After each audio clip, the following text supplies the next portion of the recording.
So guys, so ngayon pupunta po tayo sa baybay or sa tabing dagat at papakita po sa inyo ang panahon, weather ngayon, amihan, medyo kalma na ang tiyempo, hangin at saka yung alon, kaya wala po muna kaming fishing ngayon kasi medyo masama ang panahon.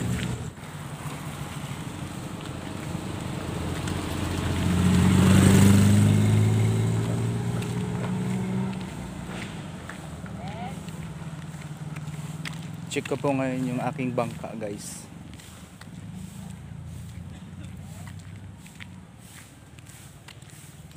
Tingnan ko kung naabot ba ng tubig.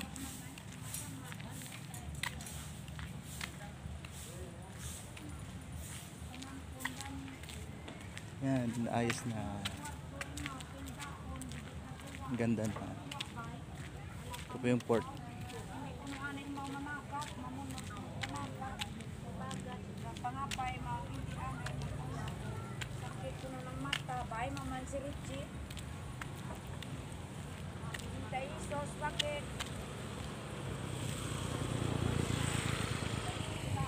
Ito po yung port, Tabon Port. Paghabagat, malakas yung alon sa kabila. Dito po yung daan ng bangka papuntang Boracay. So, dine-develop na siya. Ayan. Nakapark pang mga sasakyan. Hindi pa nakuha. Sa Boracay pa yung may-ari.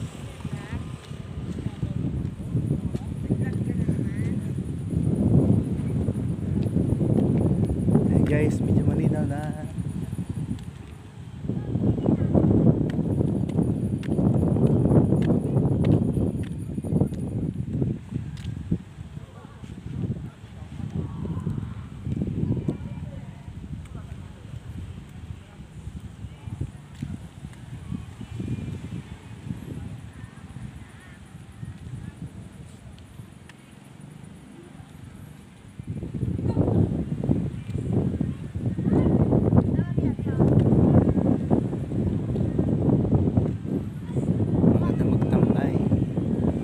May lumaot na. Nanghuli na tambilawan or balok. Needle fish.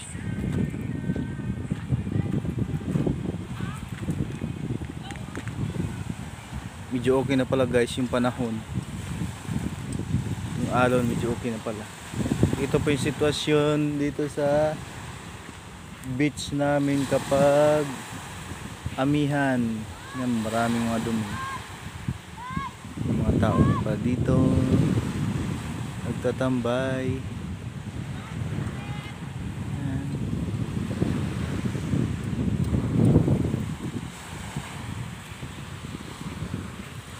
Yan yung Magic Island guys, saka Crocodile Island. Crystal Cave.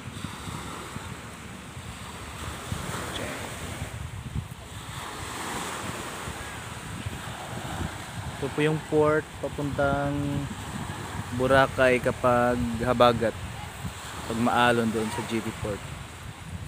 So dinidevelop pa siya. Dinidevelop pa siya ngayon.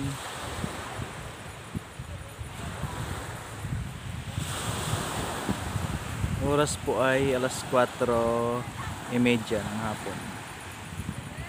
Alas 4:30 ng hapon. Pwede na mag-swimming.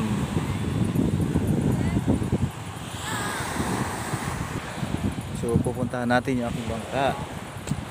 Ayan. Dito yung aking bangka.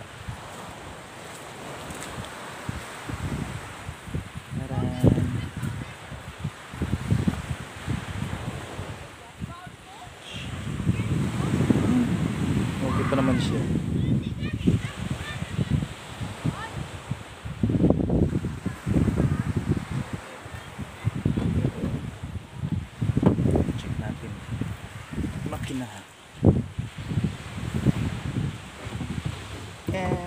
Raincoat.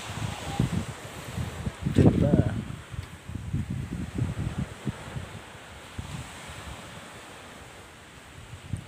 6.5 horsepower lang guys.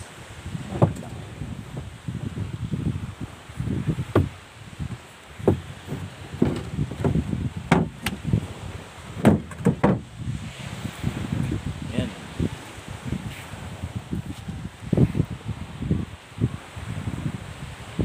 Ito po yung ibang mga bangka na kasamahan ko mamingwit.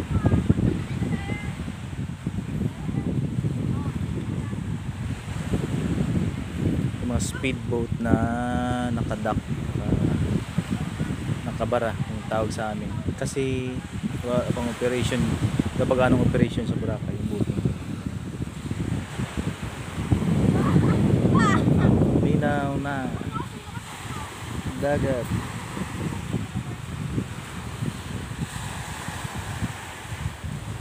malinaw na ang dagat.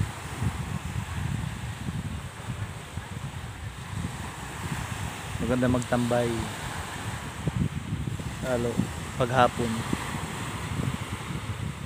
malamig ang simoy ng hangin.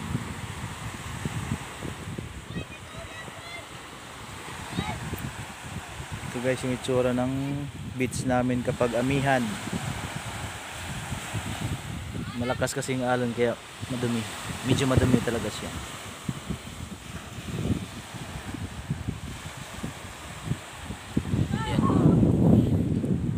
Daon, limisan na lang natin.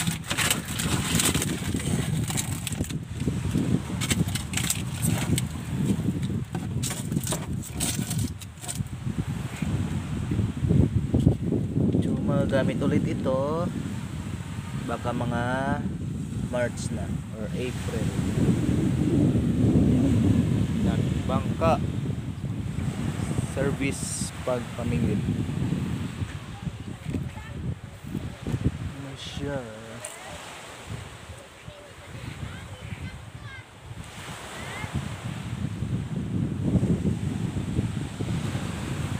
Lapit na maabot ng tubig.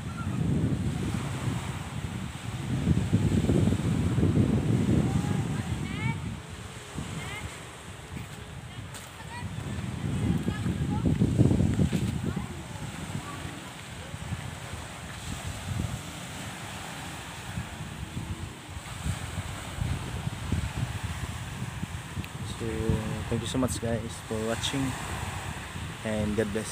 See you next video.